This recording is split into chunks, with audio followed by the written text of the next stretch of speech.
ठीक है।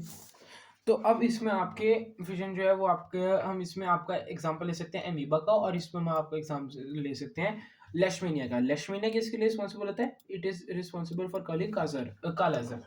अब अमीबा में आपके साइटोप्लाज़्म होगा और आपको इसमें होगा। अब इसमें आपका सबसे पहला स्टेप क्या होगा? इसमें आपको थोड़ा न्यूक्लियस डिवाइड करेगा। न्यूक्लियस आपका और एलोंगेट करेगा। आपका साइटोप्लाज़्म भी डिवाइड करना शुरू हो जाएगा और आपका इवेंचुअली एंड में 2 अमीबा के डॉटर सेल मिल जाएँगे, ठीक है? तब इसमें क्या होता है कि आपके अमीबा जो होती है, इसमें आपकी होती है बाइनरी फिशन। अब जिसमें 1 से 2 में डिवाइड हो, उसको आप बोलेंगे बाइनरी। बाय का मतलब होता है 2, ठीक है? बाय का मतलब होता है 2, तो इसमें मतलब आपका बाइनरी फिशन इसमें हो रही है। Very nice. अब आपका आ गया लेशमीनिया। लेशमीनिया में भी कुछ ऐसा ही होता है। इसमें आपके लाइक बनाना लाइक स्ट्रक्चर्स इसमें बनते हैं। आपने पेपर में लिखे हैं, मैं आपको समझा रहा हूँ। तो इसमें पहले क्या होगा, इसमें आपका एक ये थ्रेड जैसा आपका यहाँ पे निकला होगा और आपका यहाँ पे एक स्ट्रक्चर होगा। फिर जब भी इसका और आगे बढ़ेगा तो यहाँ पे इसके जो ये ऑर्गेनल्स हैं, मैं आपको एक सेकंड यहाँ पे दिखा देता हूँ। आपको सिर्फ ये डायग्राम ड्रा करना है, इसमें आपको लेबलिंग की दिक्कत नहीं आनी चाहिए, इसमें लेबलिंग आपको नहीं पूछी जाएगी। सेकंड डायग्राम में यहाँ पे एक थ्रेड आ जाता है और वो भी थोड़ा नीचे की तरफ हो जाता है। फिर उसके बाद एक और डायग्राम आता है, उसमें वो और नीचे हो जाता है और इसमें आपके ये 2 न्यूक्लियस बन जाते हैं, ठीक है? अब 2 न्यूक्लियस जब आपके बन जाते हैं तो ये एक बार और खींचे गिरेगा फोर्थ स्टेप में और आपके ये न्यूक्लियस जो है इनके बीच में डिस्टेंस आ जाएगा। अब आपका जो फाइनल स्टेप होगा उसमें आपको कुछ ऐसा करके बनाना है, बीच में आपको 2 न्यूक्लियस देने हैं और आपको यहाँ पे थ्रेड अपने निकाल देने हैं, ठीक है? और आपके लास्ट स्टेप में क्या होगा, आपके जो ये हैं ये आपके ऑलमोस्ट पूरे सेपरेट हो गए हैं, ठीक है? ना आपने इसको ऐसे रखना है और आपने इसमें यहाँ पे न्यूक्लियस दोनों अलग-अलग लगा देना और यहाँ पे विप्लेक्स स्ट्रक्चर्स आपको बना देने हैं। और फिर इसके बाद इवेंचुअली अगर एक और स्टेप पूछा हो तो आप उसमें इसको अलग-अलग दिखा सकते हैं, ऐसे करके और इसमें एक और इसमें एक, ठीक है? चलो, तो इसमें आपका लेशमीनिया का हो गया। लेशमीनिया में भी आपकी एसेक्सुअल रिप्रोडक्शन बाइनरी फिशन होती है और अब आपको बोला जाएगा कि binary fission in Leishmania versus binary fission in amoeba का आपको डिफरेंस बताना है। तो इसमें आप क्या एग्जांपल देंगे? इसमें आप एग्जांपल देंगे कि आपकी जो बाइनरी फिशन होती है लेशमीनिया में, वो आपकी डेफिनिट ओरिएंटेशन में होती है in relation to these structures और आपके बल्कि अमीबा में क्या होता है, अमीबा में आपकी जो होती है वो किसी भी डायरेक्शन में हो जाती है और ये it takes place in any plane. आप ये वर्ड इसमें डाल सकते हैं, ठीक है? It takes place in any plane. अब आपको एक हम और एग्जांपल कराएंगे। अब आपने देखे कि इसमें 2 में डिवाइड हो रहा है। अब हम आपको एग्जांपल कराएंगे मल्टीपल फिशन का। अब मल्टीपल फिशन का यहाँ पे एक ही डायग्राम दिया हुआ है, मैं आपको और करा देता हूँ। मल्टीपल फिशन में पहले क्या होता है, मल्टीपल फिशन में पहले आपको यहाँ पे एक ऐसा सा होता है और ये इसका न्यूक्लियस होता है अंदर इसके और ये इसका अंदर सेल होता है और ये इसकी प्रोएक्टिव वॉल होती है और इसको आप नाम देंगे सिस्ट का, ठीक है? इसको आप बोलते हैं सिस्ट। ये जो आपका है इसको आप वॉल को बोला जाता है सिस्ट। अब पहले अंदर न्यूक्लियस सेल है, फिर उसके बाद क्या होगा, डॉटर सेल्स बनेंगे और डॉटर सेल एक नहीं बनेंगे, क्या नाम है इसका, मल्टीपल। तो मल्टीपल में ये आपको नेक्स्ट स्टेप बना रहा हूँ, पहले आपको ये करके फिर अगला पेपर दिखाना है पेपर में। तो आपके यहाँ पे और न्यूक्लियस बन जाएंगे, जरूर बन जाएंगे, ठीक है? अब यहाँ पे आपके डॉटर सेल बन गए और आपको हर एक डॉटर के अंदर एक ऐसे न्यूक्लियस भी दिखाना पड़ेगा। अब आपका क्या होगा, जो ये होगा ये आपका फेवरेबल कंडीशन जब इसकी आएगी तब इसके जो सारे हैं ये आपके हो जाएंगे ओपन, तभी आपके सारे ओपन हो जाएंगे। अब जैसे ये है तो फिर आपके ओपन हो जाएंगे और फिर आपको इसमें यहाँ से बाहर जाने को देख लेंगे, ठीक है? अब हम आपको आगे और आपको करवाएंगे अब आपको बाइनरी फिशन और मल्टीपल फिशन के बीच में आपको डिफरेंस कराएंगे। अब आपकी जो बाइनरी फिशन होती है वो आपकी 2 इंडिविजुअल्स में रिजल्ट करती है। अब आपको खुद थोड़े डिफरेंस तो आपको खुद आने चाहिए, जो डीप होते हैं वो मैं आपको खुद करवाऊंगा। अब बाइनरी फिशन जो होती है उसमें आपका एक आएगा, बाइनरी फिशन जो आपकी होगी उसमें आपका 2 इंडिविजुअल, एक से आपके 2 इंडिविजुअल बनेंगे और जो आपकी इसके आपकी एक से आपके 2 इंडिविजुअल बनेंगे और आपके मल्टीपल फिशन में एक से आपके बहुत सारे इंडिविजुअल बन जाएंगे, ठीक है? अब जो आपने ये चीज देखी कि जब वो खुल रहा था तो यहाँ पे जो यहाँ वाला आपका सेल मेम्ब्रेन था वो तो आपका वेस्ट हो गया। तो इसमें आप लिखेंगे कि इसमें सम पार्ट मल्टीपल फिशन में कई पार्ट अनयूज्ड रह जाता है, ठीक है? लेकिन जो आपकी यहाँ पर जो आपकी अमीबा होती है उसमें आपको कोई भी पार्ट वेस्ट नहीं होता है, पूरा पूरा यहाँ पे डिवाइड हो जाता है, ठीक है? और आपका इसमें भी यहाँ पे पूरा डिवाइड हो जाता है, दोनों न्यूक्लियोटाइड स्ट्रक्चर साथ में जाते हैं और ये थ्रेड्स वगैरह सब साथ में जाते हैं, ठीक है। और आपका एक ये पॉइंट होगा अनयूज्ड का। फिर आपका यहाँ पे एक और पॉइंट बनेगा कि इसमें आपका न्यूक्लियस जो होता है वो 1 से 2 न्यूक्लियर में डिवाइड करता है और उसमें आपका एक सारे बहुत सारे न्यूक्लियर में डिवाइड कर जाते हैं, ठीक है। अब इसमें आपका एक और पॉइंट बन सकता है, आपका उसमें एक और पॉइंट क्या बनेगा याद करो, उसमें आपका एक पॉइंट और बनेगा कि ये जो जो मैंने आपको फेवरेबल का बताया, ये फेवरेबल कंडीशंस में ये जो होता है ये सिर्फ फेवरेबल कंडीशंस में होगा, और ये जो होगा ये फेवरेबल और अनफेवरेबल दोनों कंडीशंस में हो जाएगा, ठीक है। फेवरेबल में भी हो जाएगा और ये आपका अनफेवरेबल में भी हो जाएगा, डन। और इसमें आपका जो होता है साइटोप्लाज्म जो होता है वो डिवीजन के बाद पूरा डिवाइड हो जाता है, और इसमें आपको साइटोप्लाज्म जो होता है वो हर एक न्यूक्लियर डिवीजन के बाद डिवाइड हो जाता है। लेकिन इसमें क्या होता है साइटोप्लाज्म आपका तभी साइटोप्लाज्म आपका हर एक न्यूक्लियर डिवीजन के बाद डिवाइड नहीं होता है, डन। बस अब आपको इसमें और कुछ सीखने की कोई जरूरत नहीं होती। फ्रेगमेंटेशन में आप स्टेटमेंट्स क्या लिखोगे, ये आपकी फ्रेगमेंटेशन ये थी, ये आपकी थी मल्टीपल फ्यूजन और बाइनरी फ्यूजन, ठीक है। अब हम आपको कराएंगे फ्रेगमेंटेशन।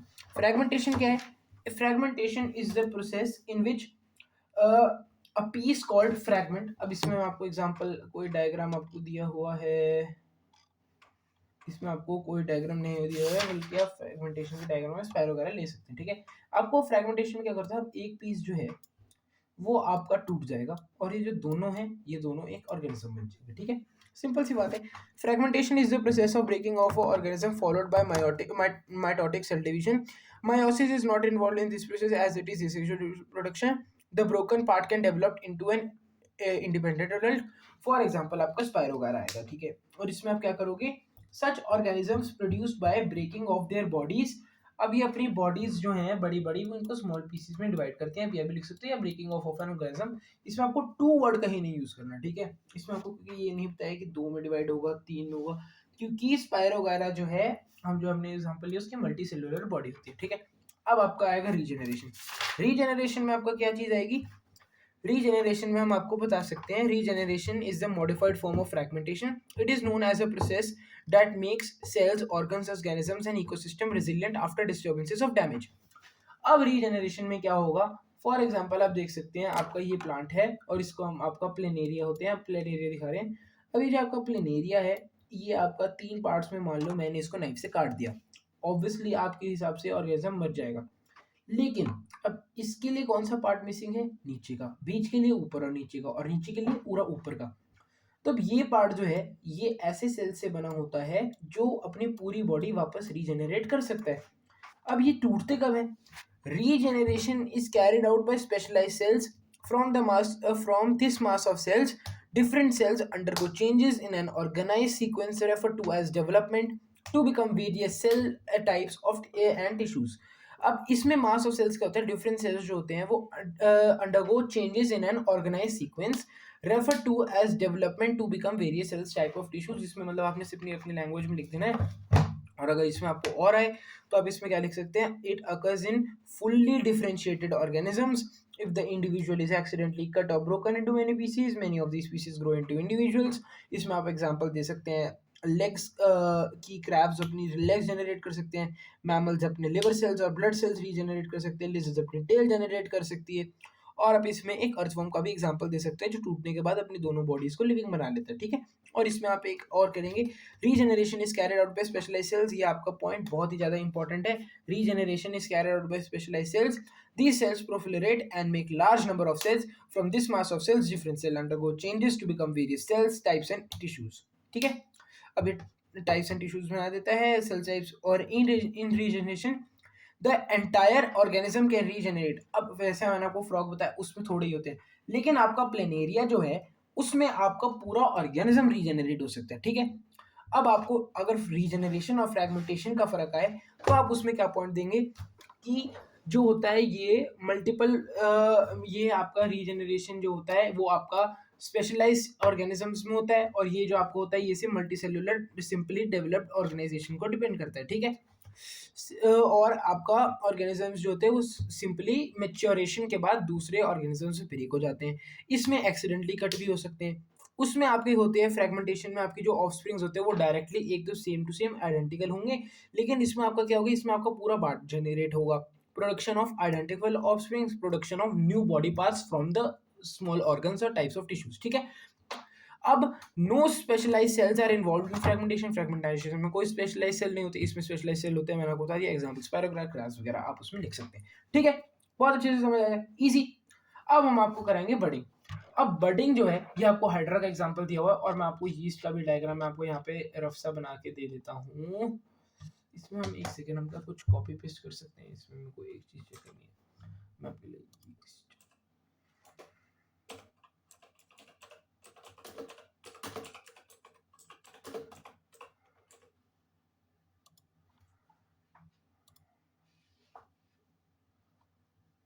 हाँ जी, हमारे पास बडिंग इन यीस्ट है थैंक्स टू बायजूस। चलो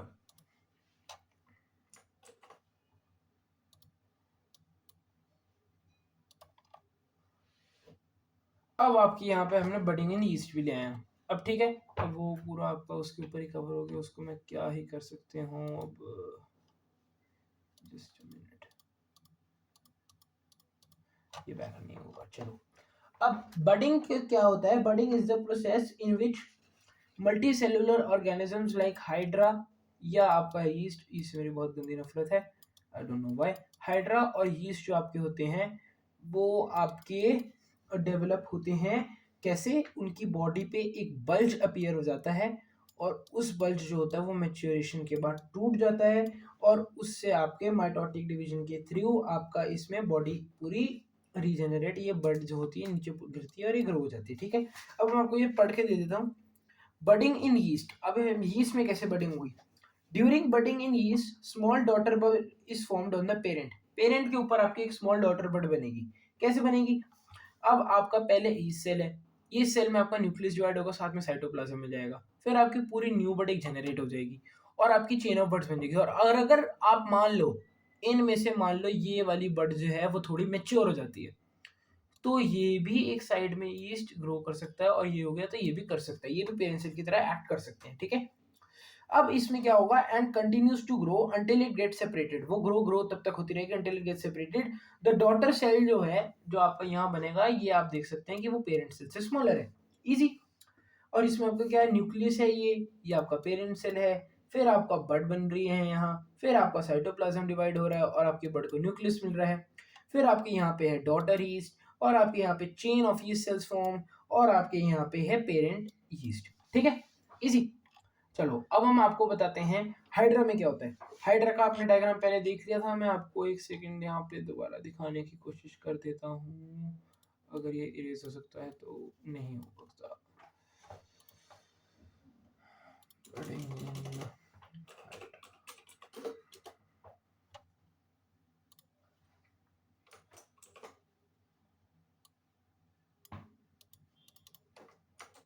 ठीक है, अब आपका यहाँ पे हमारा हाइड्रा आ गया। अब हाइड्रा में कैसे बडिंग होती है आपकी, डायग्राम देख के सुनते रहो। In Hydra the cell divides rapidly at a specific site and develops as an outgrowth called bud, इसमें भी बड बनेगी आपकी। These buds while attached to the parent part developed into a small individual, अब उसमें आपकी buds generate होती थी, फिर बाद में नीचे गिर के ग्रो होती थी, इसमें आपका ऑलरेडी ग्रोथ हो जाएगा, यहाँ पर ही ग्रो हो जाएगा ये, ठीक है। इसमें आपका जो ऑर्गेनिज्म है वो आपका यहाँ पर ही ग्रो होगा, और फिर उसके बाद वो नीचे गिर जाएगा, और फिर वो नीचे खुद बन जाएगा बड़ा, ठीक है। वो फिर बाद में थोड़ा और ग्रो करेगा। When the small individual becomes large enough, it detaches itself from the parent body to exist as an individual. वो एक बच्चे को जन्म देके फेंक रहा था कि तू खुद उड़, ये उसने बच्चे को पैदा करा, इसको पूरा बढ़ाया और इसको फिर फेंका, ठीक है। अब आपके बडिंग में क्या होगा, इसका आप डायग्राम देख सकते हैं, ये आपकी पहले बड बनेगी, फिर बड जो आपकी होगी वो थोड़ी बड़ी होगी, फिर आपकी यहाँ पे फुल्ली मैच्योर बड होगी, और फिर आपका यहाँ पे हाइड्रा होगा, और फिर उसके बाद यहाँ पे आपका एक और डायग्राम बन सकता है, यहाँ पे आपका डायग्राम बन सकता है,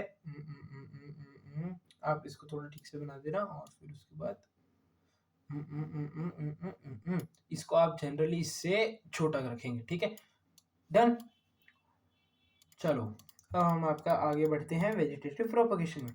वेजिटेटिव प्रोपगेशन जो है वो एक बहुत ही बड़ा टॉपिक है, लेकिन वो आपके यहाँ पे बहुत शॉर्ट में दे रखा है, तो मैं आपको वेजिटेटिव प्रोपगेशन जो है मैं आपको खुद से समझाऊंगा। और आपको वेजिटेटिव प्रोपगेशन के लिए आपको क्या करना है, आपकी वेजिटेटिव प्रोपगेशन रहती है और स्पोर फॉर्मेशन रहती है, फिर हम आपको सेक्सुअल रिप्रोडक्शन स्टार्ट करवा सकते हैं। ज़्यादा खुश होने की जरूरत नहीं है, क्योंकि जो आपकी वेजिटेटिव प्रोपगेशन है वो आपकी पहले अभी आपकी जो सेक्सुअल रिप्रोडक्शन है वो मैंने आपकी सिर्फ प्लांट्स में करवानी है, ठीक है। प्लांट्स में मैंने आपकी प्लांट्स की खत्म करा देंगे और फिर हमने आपको ये बात बताया। Okay, very nice. अब वेजिटेटिव प्रोपगेशन में आपको शॉर्ट में करवा देता हूँ थोड़ा। Vegetative propagation is a method of reproduction in some higher plants in which a new plant develops from the vegetative parts of a plant such as root. अब इसमें आपका क्या होता है कि आपके vegetative propagation is a method of reproduction in some higher level के plants, मतलब जिनकी complexity ज़्यादा होती है, in which a new plant develops from the vegetative parts of a plant, such as root, as in डालिया sweet potato. अब डालिया जो है वो आपका स्वीट पोटैटो बना देता है, और जो आपका स्टेम है वो आपकी क्या बनाती है, आपकी जिंजर बना देती है, आपकी पोटैटो बना देती है, और आपके अनियन भी बना देती है, ठीक है। और जो आपके फॉर एग्जांपल आप एज लीफ आप ब्रायोफिल्म को ले सकते हैं। ब्रायोफिल्म का आप बस आपको याद कर लो, आपको याद करने की जरूरत नहीं है। डन। मेरी लैंग्वेज में किसी और लैंग्वेज में लिखता हूँ, I can't share it, sorry very much. अब इसमें आपको क्या होगा, एडवांटेजेस ऑफ वेजिटेटिव प्रोपगेशन। अब मैं आपको थोड़ा एक्स्ट्रा कराना चाहूंगा, क्योंकि बुक्स में यूजुअली पूछा जाता है। Some common natural methods of vegetative propagation: modified tuberous shoots, buds can grow on shoots into leafy shoots, underground modified stems such as rhizomes. Some plants develop an adventitious buds on their leaves. अब plants पे buds आएंगी, birds roots जो है वो भी leafy shoots में। Birds कहाँ पे आएंगी, एक आपकी आएगी प्लांट्स के लीफ पे और एक आपकी आएगी रूट्स पे। और आपके मॉडिफाइड ट्यूब रूट्स जो है वो आपकी खुद भी डेवलप हो सकती है, और आपके अंडरग्राउंड मॉडिफाइड स्टेम्स भी हैं, जैसे कि आपका जिंजर हो गया, एकॉर्निया हो गया, वाटर एनेसिस हो गया, गार्लिक हो गया, अनियन हो गया। बस इतना ही याद करना है आपको। अब आपके वेजिटेटिव प्रोपगेशन के आपके 1 2 3 मेथड होते हैं। कौन कौन से मेथड होते हैं, कौन कौन से आपके मेथड होते हैं? आपके मेथड होते हैं कटिंग, लेयरिंग और ग्राफ्टिंग। अब आपका कटिंग वाला जो मेथड है वो आपका क्या है, it is the small piece of any plant organ used for propagation. अब कोई भी आपका छोटा प्लांट ऑर्गन है which is used for vegetative propagation is called cutting. Stem cuttings are most commonly employed for propagation of many horticultural plants such as grape, falsa, rose, sugarcane, etc. In this, about 20 to 30 centimeter long pieces of stem are planted in a natural position in the wet soil. अब आपकी जो stem है वो plant कर दी जाती है, and it gives off roots from the lower end and shoot buds from the aerial nodes. A cutting developing a new plant, और इसमें आपको एग्जांपल क्या करना है, रोज, बनाना, क्रिसैंथियम। क्रिसैंथियम आप याद कर लो, बहुत इंपॉर्टेंट है ये, ठीक है। अब आपके कटिंग में आपने इतना लिखना है कि इसमें आपका कोई भी प्लांट का जो ऑर्गन है which is cut and it is developed into a new plant for the process of vegetative propagation. और इसमें आप एग्जांपल किसका ले सकते हैं, आप इसमें एग्जांपल ले सकते हैं हॉर्टिकल्चर प्लांट्स का, और इसमें आप अगर आपको डिटेल में 3 नंबर क्वेश्चन है तो आप 20 to 30 सेंटीमीटर वाला एग्जांपल दे सकते हैं, ठीक है। अब आपको प्रोसेस आएगी लेयरिंग। लेयरिंग क्या होता है, in layering the roots are artificially induced on the stem branches. Roots जो है वो आपके स्टेम ब्रांचेस पे इंड्यूस हो जाएंगे, and before they are detached from the parent plant for propagation. Layering is done by 2 common method, mount layering, air layering. Jasmine plant is generally propagated for by layering. Layering जो है वो आपको ऐसे usually समझ नहीं आती है बच्चों को, तो हम इसके लिए आपको क्या करेंगे, हम आपको एक वीडियो दिखाएंगे अभी इसके बाद, जो मैं आपको करवा दूंगा, सारे मेथड करा दूंगा।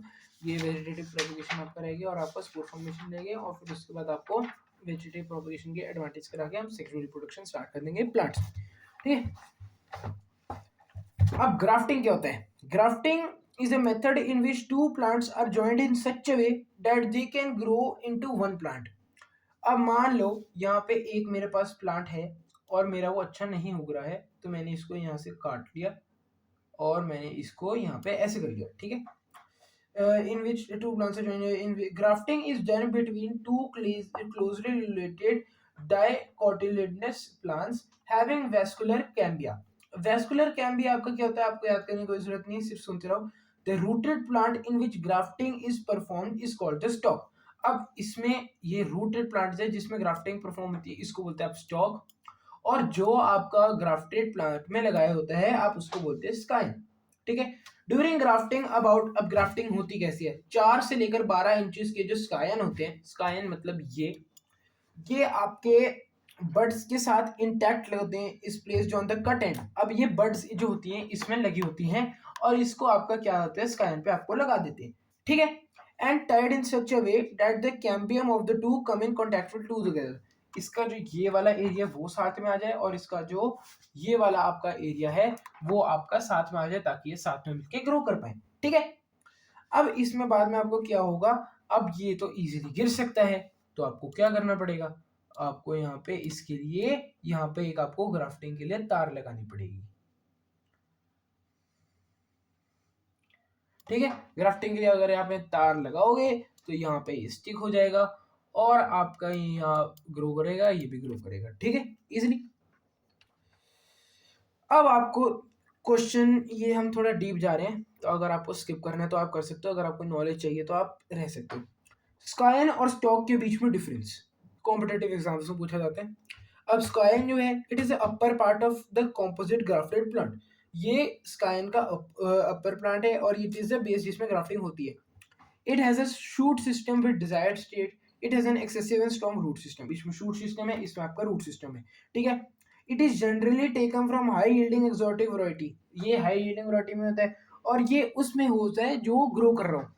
अब मान लो मेरे पास एक ये पेड़ है जिसका मेरे को नाम भी नहीं पता, लेकिन ये बहुत अच्छे से बहुत फास्ट ग्रोथ में उग रहा है और यहाँ पे मेरे पास एक मेरा फेवरेट फ्रूट जैसे कि मेरा यहाँ पे मैंगो हो गया, आम तो सबका ही फेवरेट फ्रूट होता है, ठीक है। ये जो है मेरा फ्रूट ये अच्छे से मेरा ग्रो नहीं हो रहा, तो मैं यहाँ पे क्या करूँगा, इस मैंगो का जो पेड़ है मेरा लगा हुआ, इसमें से मैं इसकी कोई ब्रांच निकालूंगा और इस ब्रांच को मैं लगा दूंगा यहाँ। अब ग्रोथ किसकी अच्छी है, इसकी, लेकिन फ्रूट किसका अच्छा है, आउटपुट किसका अच्छा है, इसका। अब मेरी फ्रूट भी ग्रोथ भी कंबाइंड हो गई और मेरी जो मेरे को रिक्वायरमेंट चाहिए थी वो भी मेरी हो गई। अब इन दोनों को हम साथ में मिलके ग्रो कर सकते हैं, ठीक है। इजीली समझ आया, ज्यादा मुश्किल का पार्ट है था भी नहीं। अब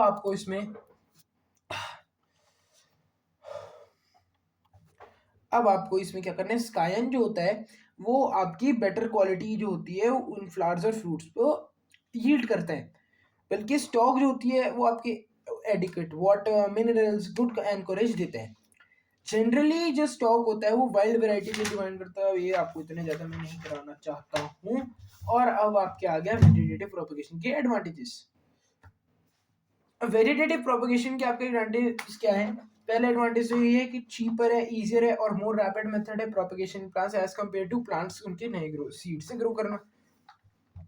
बेटर क्वालिटी ऑफ प्लांट्स जो होते हैं वो मेंटेन हो सकते हैं। Those plants which do not produce viable seeds or seeds with prolonged period of dormancy such as banana, orange, etc. can be propagated by these methods.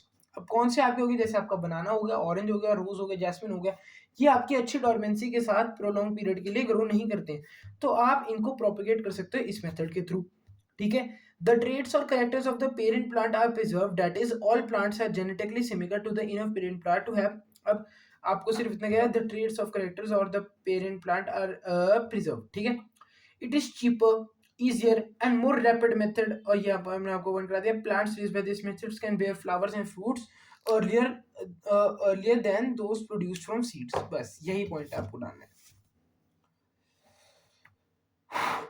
आगे समझ नहीं आ रहा है तो मेरे को बता देना, मैं नेक्स्ट ईयर यही हूँ, मतलब नेक्स्ट ईयर में यही नहीं हूँ, लेकिन मेरा नंबर आप सबको कोई भी टीचर दे देगी कि आप किसी से भी मांगोगे, किसी भी दोस्त से मांगोगे, तो आप मेरे से कभी भी कांटेक्ट करके मेरे को पूछ सकते हो, अनलेस एंड अनटिल अगर मैं ना उठाऊं तो फिर आप जस्ट वेट करो या फिर आप मेरे को एक व्हाट्सएप पे मैसेज ड्रॉप कर देना अगर मैं नेक्स्ट ईयर यहाँ नहीं हुआ तो, ठीक है। अब हम आपका कौन सा रहेगा, आपका रहेगा स्पोर फॉर्मेशन। स्पोर फॉर्मेशन जो है वो एक बहुत ही ज़्यादा कॉम्प्लिकेटेड है, ठीक है। अब स्पोर फॉर्मेशन में आपका क्या होता है बेटा, स्पोर फॉर्मेशन में आपको एक ब्लैंक व्हाइट जगह चाहिए मेरे को, हाँ ये रहा आपका स्पोर फॉर्मेशन। स्पोर फॉर्मेशन में आपका क्या होगा, अब इसमें आप इसको बोलते हो स्पोरेंजियोफोर, इसको आप बोलते हो हाईफे, इसके स्पेलिंग आपको यहाँ पे मिल जाएंगे कहीं पे, ठीक है। और आप इसको बोलते हो स्पोर्स, ये जो निकले हुए हैं, ठीक है। अब मैं इसको आपको एनसीईआरटी से पढ़ाता हूँ. Even in many simple multicellular organisms specific reproductive parts can be identified. The thread-like structures that develop into the bread in activity 2.8.2 are the hyphae of the bread mold. Rhizopus, they are not protective parts. On the other hand, they tiny on a blob-like structures and involve reproduction. The blobs are sporangia, which contain cells or spores that can eventually develop into rhizopus individuals. अब आपको यहाँ पे थोड़ा complicated तरीके से नहीं समझाऊंगा, NCERT में थोड़ा कॉम्प्लिकेटेड दिया, मैं आपको थोड़ा इजी तरीके से समझाता हूँ. स्पोर फॉर्मेशन जो है वो एसेक्सुअल रिप्रोडक्शन का सबसे कॉमन मेथड है फंगाई में और बैक्टीरिया में. फॉर एग्जांपल आप इसमें ले सकते हो राइजोपस, म्यूकर और पेंसिलम.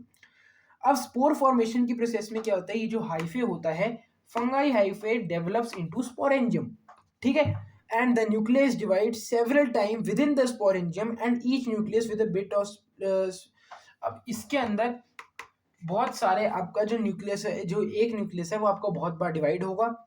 आप इसको भी एग्जांपल ले सकते हो मल्टीपल फिजन के हिसाब से, लेकिन मत लेना, मतलब वो सिर्फ समझाने के पार्ट से करो, वरना ये पूरी अलग बात है. मल्टीपल फिजन सिर्फ ऑर्गेनिज्म से दो में होती है, इसमें आपको हाइफे से बनेगा, फिर बनेगा, तो वो आपका यहाँ से थोड़ा कॉम्प्लिकेटेड हो जाएगा, ठीक है. अब इसमें आपका जो अंदर है न्यूक्लियस बनेगा, एक न्यूक्लियस को छोटा साइटोप्लाज्म मिलेगा, और वो साइटोप्लाज्म और न्यूक्लियस के साथ पूरा क्या डेवलप हो जाएगा, एक स्पोर डेवलप हो जाएगा, ठीक है. आपका पूरा एक स्पोर डेवलप हो जाएगा. And the spores are liberated and they develop into new hypha after reaching the ground or the substratum.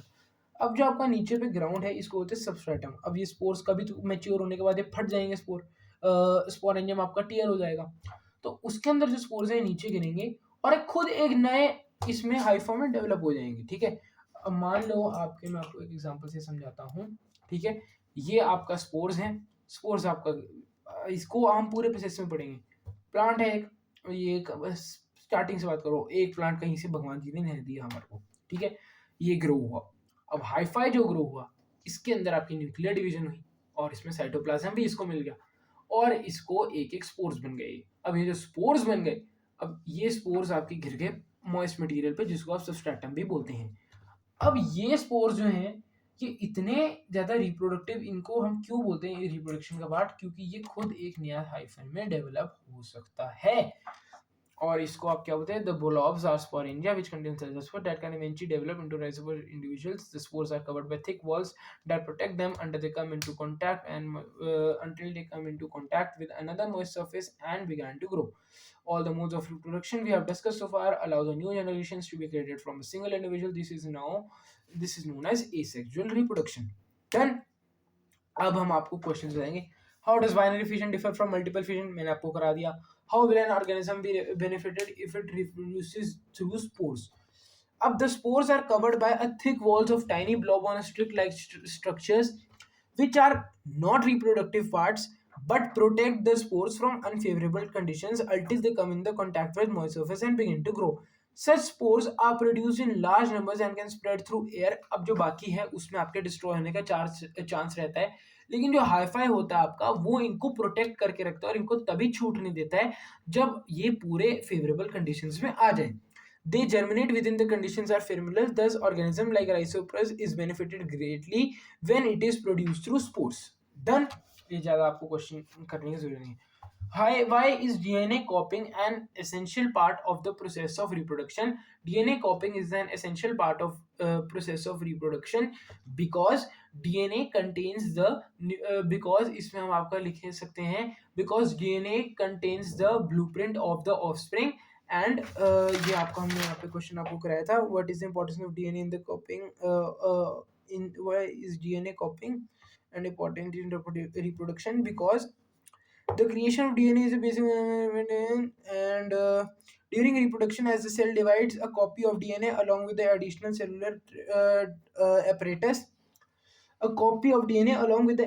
cellular apparatus is transferred from the parent cell to its offspring. And जो आपका DNA in the cell nucleus है वो आपकी body design का पूरा nucleon करता है and information on the inheritance of the characters from the parents to next, ठीक है. Why is vegetative propagation practiced for growing some types of plants? Vegetative propagation is practiced for growing some types of plants because some plants may not be giving a good yield or growing at a good rate, and some plants which are growing at a good rate but not giving the yield which we expected. So we can use the method of vegetative propagation, in which we can grow plants according to our needs, and which will also save us times instead of growing them from directly from the seeds. Can you think of reasons why more complex organisms cannot give rise to individuals through regeneration? Very important question बेटा। तो इसमें आपको क्या होता है, regeneration की जो process होती है उसमें आपके स्पेशलाइज सेल्स होते हैं, और आपका जो पूरी बॉडी ऑर्गन होता है उसमें एक ही टाइप के सेल होते हैं, क्योंकि कहीं से भी ग्रो होंगे तभी तो होंगे ना वो। अब जो मान लो एक ह्यूमन बींग्स हम आपको ले लेते हैं, ह्यूमन बींग्स का हम आपको एग्जांपल ले देते हैं, ठीक है। तो अब इसमें क्या है, ये वाला एरिया डाइजेस्टिव सिस्टम के लिए है, ये वाला एरिया आपका रेस्पिरेशन के लिए है, ये वाला आपका पूरा जो सिस्टम है वो आपके माइंड कंट्रोलिंग के लिए है।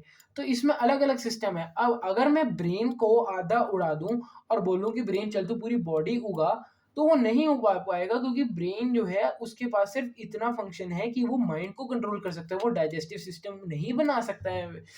वो बात अलग है, ब्रेन जो है आपका डाइजेस्टिव सिस्टम कंट्रोल कर सकता है, लेकिन वो उसको बना नहीं सकता है। और ब्रेन अपना खुद भी ब्रेन पूरा रीजनरेट करे, इसकी हमारे को कोई गारंटी नहीं है अभी। तो इसमें आपको क्या होगा, इसमें आप आंसर लिखेंगे, because human beings and more complex organisms have different types of cells and tissues for different types of work, whereas else in the case of simpler organisms the whole body is designed in a similar way। ठीक है। How will an organism be benefited, ये मैंने आपको करा दिया। Break ले लो 10-15 minute एक दिन की, अगर आप एक दिन का लेक्चर देख रहे हो, और अगर आप एक साथ कर रहे हो और आप अभी एग्जाम है या आप ऐसे ही पढ़ रहे हो, तो मैं आपको ए सेक्शन रिप्रोडक्शन अभी खत्म करा दूंगा। 15 मिनट 20 मिनट का वेट लो। चलो मैं आया, तो गुड नाइट।